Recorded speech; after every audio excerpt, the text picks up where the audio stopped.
Man trapped aboard his own ship for years explains the wild story. Just because the sea's calling doesn't mean you have to pick up the phone. The ocean isn't always pina coladas and suntans, and the shipping industry that traverses it is even more fickle. Mohammed Aisham, a young sailor from Syria, learned this lesson the hard way. The 29-year-old loved his life and work across the seas, but one uninformed decision left him stranded at sea for years, unsure if he'd ever touch dry land again. It was July of 2017 and Mohammed was the chief officer aboard the Bahrain-flagged MV Aman cargo ship. After 2 months of trouble-free sailing, the ship stopped at the port of Atabiya in Egypt. Mohammed was left in charge while the captain ran errands ashore. It seemed like any other routine stop. Mohammed was working on a few customary repairs when he spied a stranger approaching from down the pier. He squinted into the sunlight. The man was an Egyptian court courier. Curious, he climbed down from his post and made his way down to greet the guest. He had no clue how much he'd come to regret letting this man on board. The courier carried a letter that would put a stop to the crew's travels. It declared the MV Aman would be detained in the Egyptian port due to safety certificates expiring. Additionally, the owners had debt that needed to be paid off. As Mohammed would find out, the ship's owners didn't handle their business well. The courier showed Mohammed a $21,500 invoice for a 3-ton anchor bought the year before by the ship's owner. And to make matters worse, their Lebanese contractors failed to pay for fuel. With the owners in financial hardship, the MV Aman would have to remain in the port until it was paid off or sold.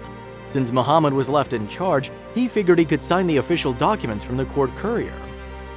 A part of the document that Mohammed signed would declare him as the legal guardian, which his captain recommended to be a good decision. None the wiser, Mohammed followed the advice without knowing what he was agreeing to. He realized soon afterward that he'd made the biggest mistake of his life. He hadn't realized that being a ship's guardian was a 24/7-hour job. Mohammed couldn't leave the MV Aman for any reason. When he realized what he was in for, he called the ship's agent, but there was nothing anyone could do. With no other choice, he settled in for what he would thought would be a few months. But months stretched on, and when he'd been there a year, Mohammed's despair got even worse. A full year and a month passed since his forced guardianship began, and not only was the abandoned ship beginning to decay, but so was Mohammed's life. In August 2018, the trapped sailor received the heartbreaking news that his mother had passed away. Rather than allow Mohammed to momentarily return home to grieve, the ship company forced him to remain aboard. This was Mohammed's lowest point in the ordeal. His mom wasn't just a woman who gave him life. They had a close relationship and she'd even taught him to speak English. When Mohammed wasn't even allowed to say goodbye, it hit him hard. "I seriously considered ending my life," he told the BBC. Somehow, though, his inner strength took over. Another year passed for Mohammed, and as inspiring as his resilience was, his crewmates didn't share the same spirit. One by one, they decided to leave, abandoning Mohammed in the process. It was the occasional guard who came aboard, but aside from that, it was just Mohammed, alone with the MV Aman and the rodents that scurried in the cargo hold. Nighttime was the worst part when the port was at its quietest. Some might find it peaceful, but to Mohammed, the dark and quiet of the dying ship was like sitting in a graveyard, and it felt like he was sleeping in his own coffin. And as help began to dwindle, his time on the ship grew even more dangerous. Mohammed was given minimal support through the ship's agent. He was sent food and fuel, but towards the summer of 2019, those deliveries became smaller and smaller. There were even days when he only had small pieces of dry bread to eat throughout the day. It was at this point he became desperate. In September of that year, Mohammed sent out distress signals on 2 separate days, trying to alert officials that there was no way for him to survive on the decaying ship. When no one responded, Mohammed knew there was no way he could continue to stay on the ship. He decided it was finally his turn to abandon it. Surely the legal team would understand. The young sailor took a lifeboat and rowed it to shore, hoping to somehow cut through the bureaucratic red tape, but the local police were there to oppose him. They knew about his situation, but when they caught him walking on Egyptian soil, they had to escort him back to the graveyard ship. Without an Egyptian visa, he wasn't legally allowed on shore. Mohammed begged them to take him to jail, but they claimed he didn't do anything to merit an arrest. When he was taken back to the MV Aman, it was like returning to prison. Only one thing would help keep his spirits high. Although he couldn't see most of his family in person, Mohammed's brother was also a sailor, who often passed through the Atabiya port. Each time they'd wave to one another from their ships, barely able to really see that far, but each knew the other was there. These moments of reprieve helped remind Mohammed he wasn't alone, and they helped him survive through what would come next. In October, the neglected ship began to flood.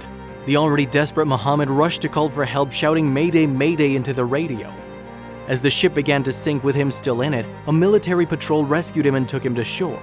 But rather than provide comfort after a near-death experience, both the military and the police interrogated Muhammad, suspecting he tried to engineer an escape. The interrogation lasted for 10 days while the ship was repaired. Soon after the interrogations, Muhammad was sent back once again to the TV Aman. This time, though, he wasn't alone. The ship's agent didn't trust him by himself and hired a retired sailor named Muhammad Kamel to help guard the ship and keep Muhammad out of trouble. At first, Muhammad was stern with Muhammad, but it didn't take long for sympathy to grow. Muhammad had become so ill from being abandoned that he developed scurvy-like symptoms, lost teeth, and was in so much pain all the time he needed 12 painkillers just to fall asleep. There wasn't much time left. He needed divine intervention. Several months flew by and Muhammad's condition wasn't getting any better. It was a miracle he was still alive, but at this point, miracles were all that he had left to look forward to. Most people wouldn't think an oncoming storm would be good news, but what happened next would be an immense relief for Muhammad.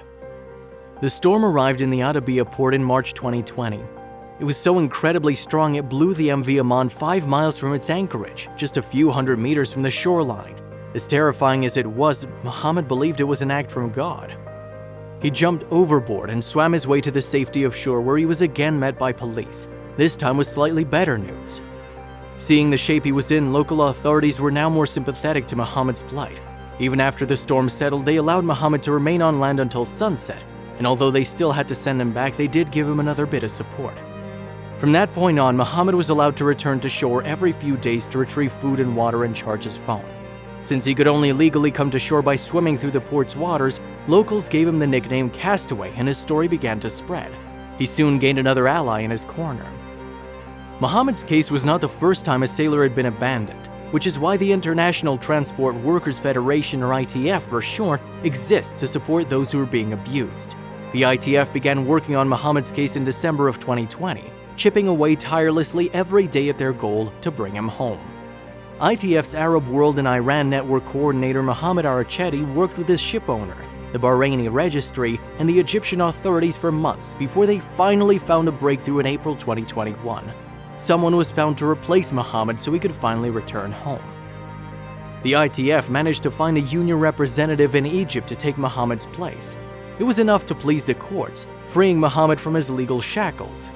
Once the courts approved, the ITF moved quickly to process Muhammad's immigration and also arrange for a COVID-19 test, which was required even for someone who was already in isolation. Muhammad was aware of what was happening in the world with a pandemic, but not even COVID-19 could stop him from returning home to his beloved family. Unfortunately, not everyone would be there to welcome him home. As he was packing to leave for home, Muhammad was given the news that his grandmother had passed away. "I'll never forgive the people who kept me here while I lost my family one by one," he bitterly shared before finally leaving the port of Adabiyah for good. Living on the MV Aman might have been like a prison sentence, but today Muhammad Aisha is happily safe at home with his family, who threw a welcome party for him upon his return. Although his past 4 years as a sailor have been a living hell, he does say he still wants to return to what he does best.